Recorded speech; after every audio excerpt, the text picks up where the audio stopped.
Hi guys, good evening. In this video I'm gonna share my Toastmaster experience.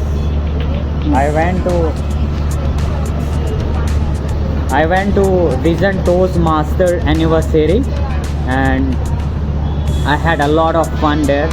We did many fun activities like walking on the ramp and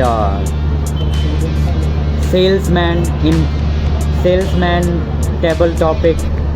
We had a snacks breaks between the session, and during the session we played passing ball game.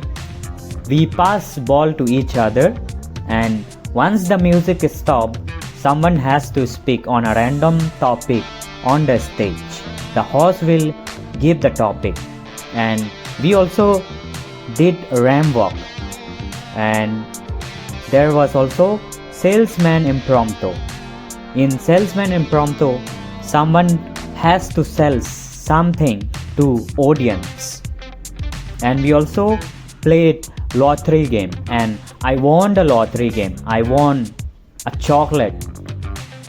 It was an amazing experience. Everyone was so encouraging, and after the session people went for lunch, and we also took the group picture.